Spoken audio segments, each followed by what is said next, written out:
ವಿದ್ಯಾರ್ಥಿಗಳು ನೀವು ನೋಡ್ತಾ ಇರ್ತಕ್ಕಂಥದ್ದು ಮಸ್ಟರ್ಡ್ ಪ್ಲಾಂಟು, ಏನು ಸಾಸಿವೆ ಅಂತ ಏನು ಕರಿತೀವಿ. ಇದರಲ್ಲಿ ನೀವು ಕರೆಕ್ಟಾಗಿ ಐಡೆಂಟಿಫೈ ಮಾಡಬೇಕಾಗಿರೋದು ಏನಂದರೆ ಎಲೆಗಳು ನೋಡ್ಕೊಳ್ಳಿ. ಏನಾದರೂ ಪ್ಲಾಂಟ್ ಇಟ್ಟಂಥ ಸಂದರ್ಭದಲ್ಲಿ ನೀವು ಎಲೆ ನೋಡಿಬಿಟ್ಟು ಇದು ಯಾವುದು ಅಂತ ನೀವು ಕಂಡುಹಿಡಿಬೋದಾಗ್ತದೆ. ನೀವು ಮಸ್ಟರ್ಡ್ ಜೊತೆ ಯಾವುದ್ರ ಮಧ್ಯೆ ಕನ್ಫ್ಯೂಸ್ ಆಗ್ತೀರಾ ಅಂದರೆ, ಈ ಕಾಲಿಫ್ಲವರ್ದು ಲೀವ್ಸ್ ಏನು ಬರುತ್ತಲ್ಲ ಅದು ಸ್ವಲ್ಪ ಇದೇ ಥರ ದೊಡ್ಡದಾಗಿ ಬರುತ್ತೆ. ಮತ್ತು ಮಸ್ಟರ್ಡು ಕೂಡ ಈ ಕೆಳಗಡೆ ಲೀವ್ಸ್ ಏನಿರ್ತವೆ ಅವು ಸ್ವಲ್ಪ ದೊಡ್ಡದಾಗಿರೋದ್ರಿಂದ ನೀವು ಈ ಬೇಸಲ್ ಪೋರ್ಷನ್ ಏನಾದ್ರು ಸೇರಿಸಿ ಇಟ್ಟಿದ್ರೆ ನಿಮ್ಗೆ ಕನ್ಫ್ಯೂಸ್ ಆಗ್ಬೋದು. ಈ ಕಾಲಿಫ್ಲವರ್ದು ಲೀವ್ಸು ಇದೇ ಥರ ಇದೆ, ಮಸ್ಟರ್ಡ್ ಲೀವ್ಸ್ ಇದೇ ಥರ ಇದೆ ಅಂತ. ಹಾಗಾಗಿ ಕನ್ಫ್ಯೂಸ್ ಆಗಿ ಹೋಗ್ಬೇಡಿ, ನೋಡ್ಕೊಳ್ಳಿ ಯಾವ ರೀತಿ ಇರ್ತದೆ ಅಂತ.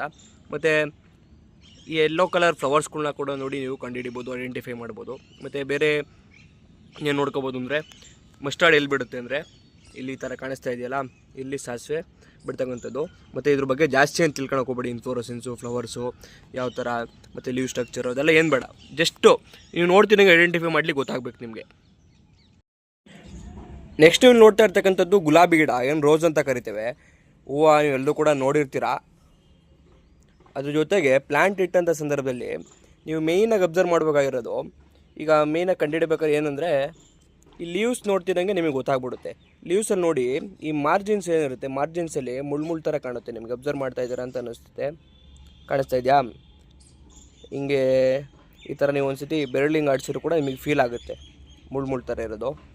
ಇಷ್ಟಿರುತ್ತೆ. ಇಷ್ಟು ನೋಡಿ ನೀವು ಆರಾಮಾಗಿ ಐಡೆಂಟಿಫೈ ಮಾಡ್ಬೋದು ಇದು ಗುಲಾಬಿ ಗಿಡ ಅಂತ. ಫ್ಲವರ್ ಇಟ್ಟರೆ ಆರಾಮಾಗಿ ಕಂಡುಹಿಡಿತೀರಾ. ಇಷ್ಟು ನೋಡ್ಕೊಳ್ಳಿ. ನೆಕ್ಸ್ಟ್ ನೀವು ಇಲ್ಲಿ ನೋಡ್ತಾ ಇರ್ತಕ್ಕಂಥದ್ದು ಈ ಮಾರಿಗೋಲ್ಡ್, ಚೆಂಡು ಹೂವಿನ ಗಿಡ. ಚೆಂಡು ಹೂವಿನ ಗಿಡ ಎಲೆಗಳು ನೋಡ್ಕೊಳ್ಳಿ ಯಾವ ಥರ ಚಿಕ್ಕದಾಗಿ ಕಾಣ್ತಾಯಿದೆ ನಿಮಗೆ. ಅಬ್ಸರ್ವ್ ಮಾಡ್ತಾ ಇದ್ದೀರ ಅಂತ ಅಂದ್ಕೊಳ್ತೀನಿ. ಮತ್ತು ಹೂವನ್ನು ಕೂಡ ಏನಾದರೂ ಗಿಡದಲ್ಲಿ ಹೂವು ಇರೋ ಗಿಡ ಇಟ್ಟರೆ ಯಾವ ಥರ ಕಾಣುತ್ತೆ ಅಂದರೆ ಇಲ್ಲಿ ತೋರಿಸ್ತೀನಿ ನೋಡಿ ಒಂದು ಸಲ. ಗಿಡ ನೋಡ್ಕೊಳ್ಳಿ. ಇಲ್ಲಿ ಹೂವು ಎಲ್ಲರೂ ಕೂಡ ನೋಡಿರ್ತೀರ, ತೊಂದರೆ ಏನಿಲ್ಲ. ವಿತ್ ಪ್ಲ್ಯಾಂಟು ಫ್ಲವರ್ ಇಟ್ಟರೆ ಈ ಥರ ಕಾಣುತ್ತೆ. ನೆಕ್ಸ್ಟ್ ಬಂದುಬಿಟ್ಟು ಮಾವಿನ ಗಿಡ. ಮಾವಿನ ಗಿಡ ಏನಾದರೂ ಓಲ್ ಪ್ಲ್ಯಾಂಟ್ ಫೋಟೋ ಇಟ್ಟರೆ ಈ ಥರ ಕಾಣ್ತದೆ. ಆಲ್ರೆಡಿ ಎಲ್ಲ ಹೂವಾಗಿರೋದನ್ನು ಕೂಡ ನೋಡ್ತಾ ಇದ್ದೀರಾ. ಎಲೆಗಳನ್ನ ಇಟ್ಟರೆ, ಎಲೆಗಳು ಈಗ ಫೋಲ್ ಪ್ಲ್ಯಾಂಟ್ ಇಡೋದಕ್ಕಿಂತ ನಿಮಗೆ ಒಂದೆರಡು